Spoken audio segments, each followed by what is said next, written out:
Hi hello friends. ఈ video ముందుగా ఎవరైతే ఇంజనీరింగ్ చదవాలి, ఇంజనీరింగ్ కోర్స్ చదివాక ఏముంటుంది, అట్లానే ఇంజనీరింగ్ కోర్స్ గురించి తెలుసుకోవాలి అనుకునే వారి కోసం ఈ వీడియో చేయడం జరుగుతుంది.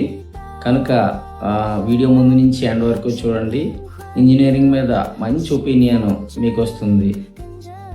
మొట్టమొదటిసారిగా మాట్లాడటానికి చెప్పాలంటే ఇంజనీరింగ్ కోర్స్ అనేది చాలా ఉత్తమమైన కోర్స్.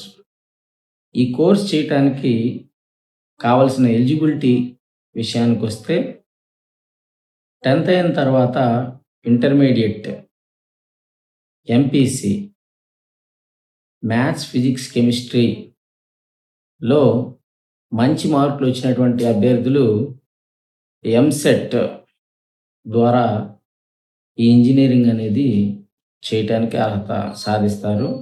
అయితే ఎంసెట్లో మంచి మార్కులు వచ్చే వాళ్ళకి ఇంజనీరింగ్ చదవటం అనేది 100కి 100% చాలా మంచిదండి.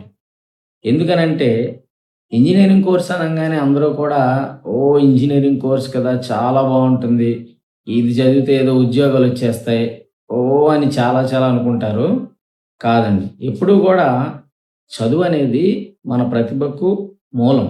అంటే నువ్వు ఉపయోగించేటటువంటి టెక్నిక్స్, నీ బ్రెయిన్ ఎట్లా పనిచేస్తుంది అనే దాని మీద నీ యొక్క ఎదుగుదల ఆధారపడి ఉంటుంది తప్పితే ఇంజనీరింగ్ చదవటం వల్ల, ఇంజనీరింగ్ చేయటం వల్ల గొప్పోళ్ళు అయిపోతారు అని అనుకోవటం పూర్తి భ్రమ అండి.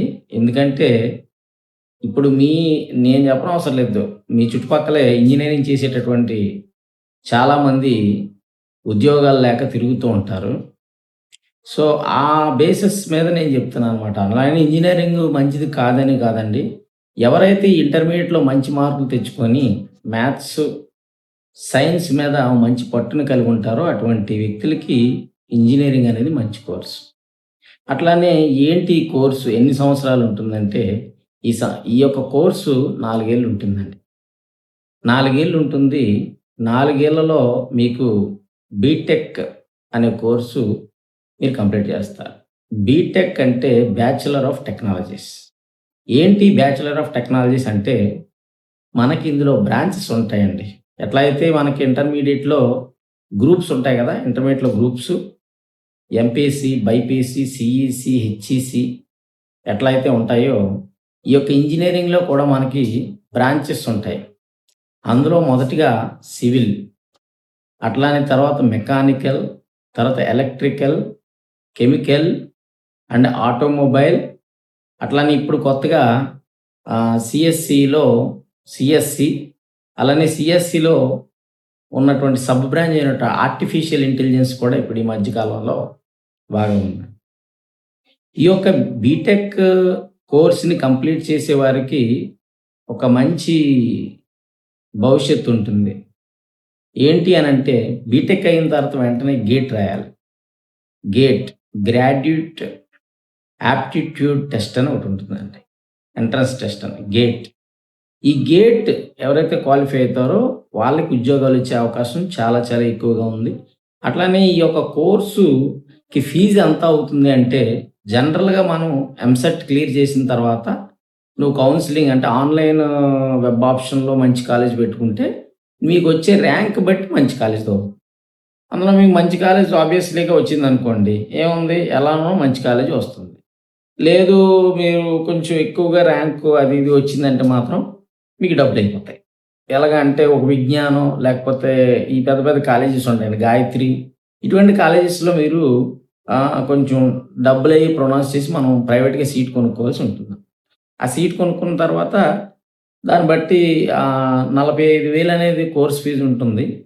45,000, 50,000 మధ్యలో ఉంటుంది. ఆ తర్వాత మీరు దాని మీద బిల్డింగ్ ఫండ్ అని, తర్వాత హాస్టల్ అని, అదని ఇదని మన దగ్గర దాదాపు 1,00,000-1,50,000 పాటు మరి వసూలు చేయడం జరుగుతుంది. దాని మీద ఇక స్టేషనరీ, బుక్స్, తర్వాత కాలేజ్ కొనడానికి షూస్ గీస్ అన్నీ ఉండాలి కదండి, బట్టలు అవన్నీ కలిపి మనకి ఎలాగొద్దన్న సంవత్సరానికి 2 లక్షలు వేసుకుంటే ఈ 4 ఏళ్లలో మనకు 10 లక్షల రూపాయలు అవుతాయి.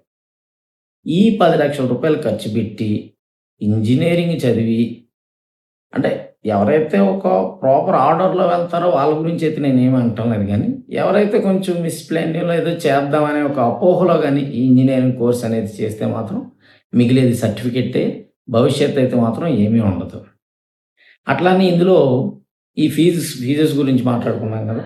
తర్వాతేంటంటే గేట్ గురించి కూడా మీకు చెప్పాను. After relieving of engineering course you can attempt the GATE exam.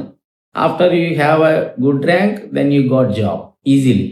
Then మీరు అదే కాకుండా ఏదో కొంచెం నేను మ్యాథ్స్ స్టూడెంట్‌ని కాదు, నేను సైన్స్ స్టూడెంట్‌ని కాదు అనుకుంటే మీరు డ్రాప్ అయిపోవడం చాలా చాలా మంచిది.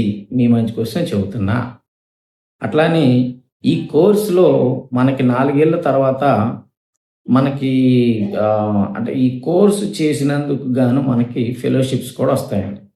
అట్లనే ఈ 4 ఇయర్స్‌లో మీకు ఎవరైతే బీసీ, ఎస్సీ, ఎస్టీ క్యాండిడేట్స్ అయితే ఉన్నారో ఇప్పుడు ఓపెన్‌లో కూడా వస్తుందనుకోండి. ఆఫ్‌కోర్స్ అందరికీ మనకి రీయింబర్స్‌మెంట్ అనే ఆప్షన్ ఉంటుంది. ఆ రీయింబర్స్‌మెంట్ అనే ఆప్షన్‌లో మీకు ప్రైవేట్ కాలేజ్ అయితే బస్ ఫీజు అవి మాత్రమే కట్టుకోవాలి. మిగతా ఫీజంతా కూడా స్టేట్ గవర్నమెంట్ పంపించడం జరుగుతుంది. అదేవిధంగా మీరు ఈ కోర్స్ చేసిన తర్వాత మీరు డైరెక్ట్‌గా ఎంటెక్ అనే కోర్స్ కూడా చేయొచ్చు. ఇలాంటి మరిన్ని వీడియోస్ చూడాలంటే ఇప్పుడే సబ్స్క్రైబ్ చేసుకోండి జీటీవీ యూట్యూబ్ ఛానల్‌ని. Thank you very much. Like, share and comment సుత్తి లేకుండా సూటిగా.